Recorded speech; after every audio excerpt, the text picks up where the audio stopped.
Okay. So tayo mag-U-turn dyan. Yan ah. U-turn tayo. So signal ka ng kaliwa, then alalay ka sa brake. Papakaramdaman muna yung then bagal pa. Pakaramdaman mo nagagaling na sa akin. Siguraduhin mo nakalagpas balikat mo dyan, the full turn.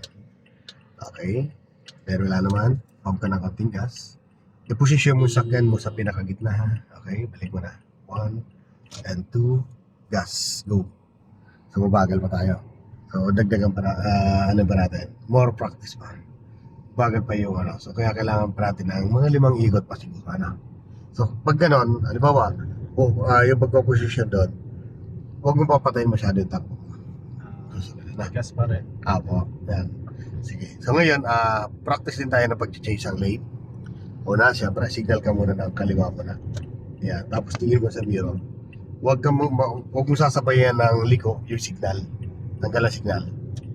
Okay, signal ka ng kanan, tingin sa mirror. Bago, pag wala, pasok. Yan ang practice. Exercise. Gawin mo lang siya na gawin pag nagpa-practice ka para mas makasanayan mo. Signal ka ng kaliwa. Tapos tingin sa kaliwa.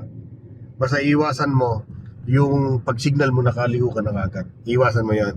Signal, tingin sa mirror, pag-clear sa kamo. Alalay sa brake. Signal ka ng kaliwa. U-turn tayo. Alalay mo na. Akala mo, may sakyan. Pero lagpas mo na yung balikat mo dyan. Then full turn, stop ka muna. Yan. Pero naka-full turn na yung sakyan mo. Yan. Tapos i-position mo siya 9 o'clock, 3 o'clock. Stop ka muna. Stop. Mabilis to. Mabilis yan eh. Yan. Pagkalagpas niya, yan.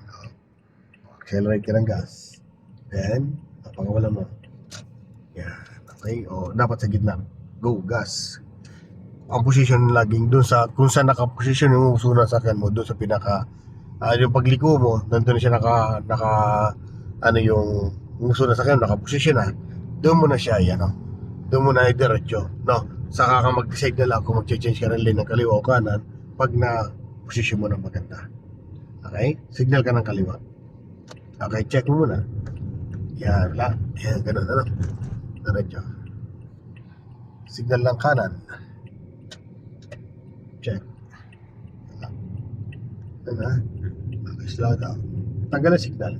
Signal lang kaliwa. Check. Okay. So mag-ready ulit tayo ng U-turn. Tayo mag-U-turn ulit. So dito pa lang, i-condition mo na yung sakyan mo. Kumbaga parang naka-prepare ka na. Hindi pwede yung mabilis na sobrang bilis na walang control. Pag alam mo na, tinan mo yung kasalubong mo, tapos tinan mo kung lagpas na sa balikat niya. Then, full turn. Wala naman sakyan, so diretso ka na. Okay, then bitawang brake mo. Yan. Di ba? Napansin mo yan? Pero kung diretso ka nun, yung manibela mo, kukusa na yun. So, naman yan? Papracticein mo lang, papracticein. So, nangyayari yon, yung umiikot manibela, pag bago posisyon pa lang, at na-accelerate mo yung sakyan mo, pag nabitawan mo yun, iikot ng balik na yan. Pero pag nakaporma na, hindi na. Pumorma na siya tapos mabagal ka pa. Hindi na iikot yun, ikaw magbabalik yun. Kaya aralin mo, syempre, yung manually muna, na yung tamang pag-ikot ng kamay, yung ito, ang balik nito, yun muna, Saka na yung binibitawan yung manibela. Makukuha mo rin naman yan. Okay? Advantage lang yan, syempre, pag marunong mo na binibitawan ng manibela, hindi masyadong nakakapagod, Parang bibitawan mo lang, ganun lang. Hindi ka na magpapalit pa. Ayan. So, isa pang U-turn tayo. Signal ka ulit ng kaliwa. Signal. Okay, then prepare muna. Bagalan mo sakyan mo. Tingin mo sa kaliwa at kanan, sa unahan. Bagal muna. Tapos tinan mo kung lagpas ang balikat. Okay, then wala. Full turn.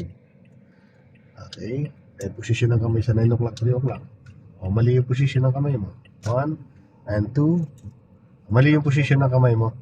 Alam mo, di ba yung position ng 9 o'clock, 3 o'clock, dapat ganito. Yun, Kaya hindi mo nagawa yung gusto mo na pabitawan yung manibela. Kasi nakakross yung kamay mo eh. Pag binitawan mo yun, di mahirapan ka. So dapat, pag naikot mo na yan, i-position mo yung kamay mo sa 9 o'clock, 3 o'clock. Para pag nag-accelerate ka, bibitawan mo lang. Okay? Dagdag ka ng gas. Dagdag. Signal ka ng kaliwa. Check mo ng kaliwa. Yes, pasok. Tanggal ang signal, syempre. Pag nakapasok, tanggal ang signal. Okay?